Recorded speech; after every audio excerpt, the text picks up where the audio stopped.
Hello again, everyone. Edwin Learnard back once again. In this YouTube astrological segment, I'm going to be dissertating and talking about having the part of fortune in Capricorn in a natal chart. Now, having the part of fortune in this sign of Capricorn, well, this could be perhaps indication early in life before adulthood. Maybe this person had difficulties with responsibility, maybe even with organization. Even the ambitious side may have been somewhat diminished early on in life.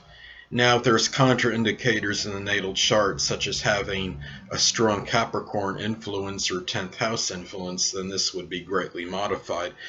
But however, there may have been something, a part of this person's life where they didn't feel it was organized, whether it could have been just something simple like a room, or maybe even like the priorities.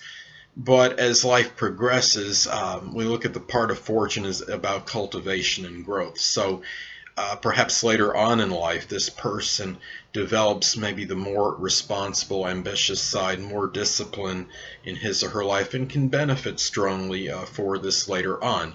Now, the person with this position may very likely be about very methodical, systematic progress, and kind of the slow but sure method. And they may believe strongly in generating their own luck, as opposed to perhaps being quote unquote lucky or fortuitous. They may believe by being industrious and hardworking that they could attain certain achievements and be quote unquote lucky. Now, this could also be somebody that may do well, flourish in their career attainments or aspirations. Perhaps they may be very goal-oriented and conscious. This could be somebody maybe that does well, perhaps in business, perhaps through just general, just being industrious in general. This could even be maybe what some may see as a mundane profession, or just working as a general laborer. It could be somebody in management or a position of authority, perhaps such as like a landlord or a manager of a company, or owner of a company, an entrepreneur, perhaps even something connected maybe with information technology, mathematics, such as perhaps being a math teacher. So those are some things where maybe this person may flourish in their adulthood.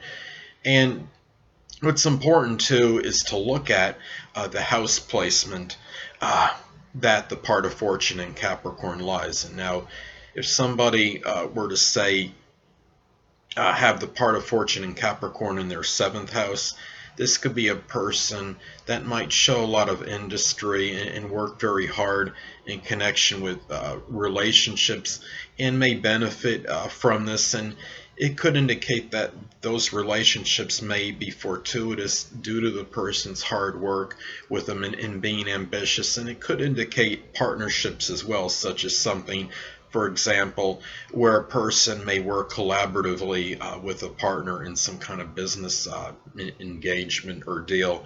And now let's say that somebody were to have the part of fortune in their 1st house. This could be somebody that maybe brings goodwill or fortune to them by just in general through their outer personality, and leaves a good first impression on others as being ambitious, industrious, and hardworking. Somebody that may show a lot of discipline and seriousness in general. And this could lead to perhaps maybe, for example, a good connection, somebody spotting these qualities or attributes in him or her. Another example could be, let's say that somebody were to have the part of fortune in the 9th house of higher education. It's in the sign of Capricorn in the 9th house of higher education. Well, this could be somebody that may bring their own good fortune, so to speak, by working laboriously in matters connected with this, maybe even with in-laws, showing seriousness in these matters, and maybe responsibility with in-laws, and leads to goodwill from others and respect, for example. So those are some things to look at as far as the part of fortune in Capricorn in houses, as far as some examples. So reality is, this is a person that can perhaps gain, perhaps through hard laborious work. It may be, maybe being in Capricorn, maybe the success may be attained a little bit later, as opposed, in contrast to the other part of fortune signs on average, though. Well, anyway, people, that'll conclude this YouTube astrological segment for having the part of fortune in Capricorn in a natal chart. And stay tuned next time, where I'll be dissertating and talking about having the part of fortune in Aquarius in a natal chart. Two things I want to get with you on before I head out. Firstly, the stars may impel but do not compel. And secondly, never isolate any single astrological element, aspect, planetary placement, position, configuration, influence, or what have you, and make an analysis of a person, astrologically speaking, based on this alone. Because astrologically speaking, the person is the sum of all their components in their natal chart, and not just one. Until next time, people, stay well.